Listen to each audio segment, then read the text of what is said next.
I challenge any of you out there to tell me one thing that he has done, one policy success he has had. He is weak, he is frail, and we all know he's a cognitive mess. And today, as per usual, Biden struggled to simply communicate. Take a look. Take a seat if you have one. And if I say you don't like, don't jump, okay? Fully electrified trains on this corridor are 83% less greenhouse gases, by the way, than driving your car. One of the things I convinced President Ladd when I was vice president, I convinced the president to do, provide money for high-speed rail. Bro, what are you talking about, man? Mumbling, bumbling, stumbling. At one point during the speech, Joe once again treated the crowd to one of his favorite tall tales. Just a move. Take a look. I won't get him into complete trouble. Let's tell his first name. He was number 2 in seniority at the time, Angelo. And Ange came up to me, and I walked in, and he said, "Joey," and he grabbed my cheek. He said, "Joey, baby." And he said,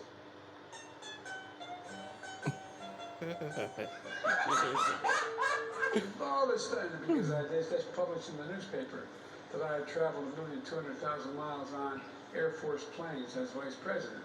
They published that on a regular basis. He said, I won't quote him exactly, but he said, "Big deal, Joey." And I said, "What's it mean, Ange?" He said, "Look," he said, "we just had the retirement dinner up in Newark." He said, "You know how many miles you traveled on Amtrak?" And I said, "No." He said, 1,000,000, I think it was 320,000 miles.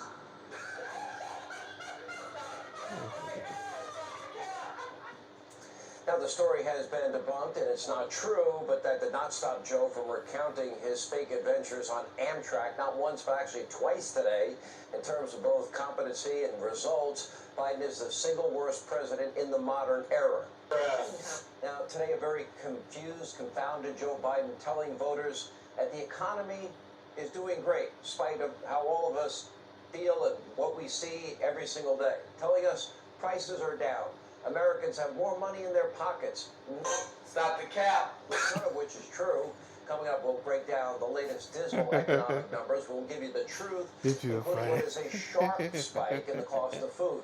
Plus, more bad polls for Joe Biden and more panic among the Democrats and the media mob.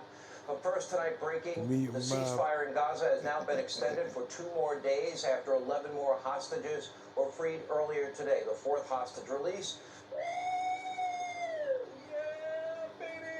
But in all of his infinite wisdom, your President Joe Biden knows exactly why Hamas took hostages and murdered close to 1,400 innocent men, women, and children on October the 7th. Damn! Because according to Joe, Hamas, they were just trying to disrupt Biden's achievements in the Middle East. What achievements? Take a look. There's an overwhelming desire on the part of the region to, let me back up. I cannot prove what I'm about to say. It's so dumb. But I believe one of the reasons why Hamas struck when they did was they knew that I was working very closely with the Saudis and others in the region to bring peace to the region by having recognition of Israel and Israel's right to exist. All right, but here's the truth. The evil, ignorant terrorists of Hamas, they hate Israel. They've hated Jews. They want to wipe Israel off the map, period, end of sentence. They stated it is in their charter. That's what they say. That's what they have demonstrated. And because Joe Biden freed up $50 billion for the mullahs in Iran, who back Hamas and all these other terror groups financially and also militarily, the terrorists had plenty of resources to carry out this massive attack. So, wait a minute. Wait a minute.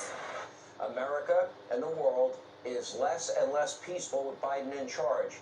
As former Defense Secretary Robert Gates famously warned, Biden always seems to make the wrong foreign policy decisions. He has throughout his career.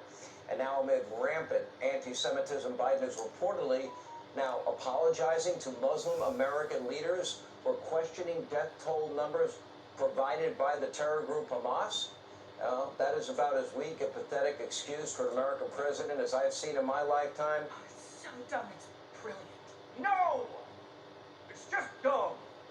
And the guy constantly getting bullied at home and abroad and seems to do nothing about it. For example, look at the Middle East today. American soldiers, they have been attacked a whopping 73 times since October the 17th, with little response from the administration outside of a few targeted strikes like at empty warehouses in remote locations. Meanwhile, just a few days after meeting with Biden in California, now China's dictator, President Xi, once again he's ramping up hostilities in the South China Sea, threatening a U.S. warship in international waters, and then demanding that the U.S. apologize. So what's Biden going to do about that? Nothing. No words, no actions, just doddering along, hoping for the best, and as a result, the world is a more dangerous place. That's typically how the bullshit goes. You feel me?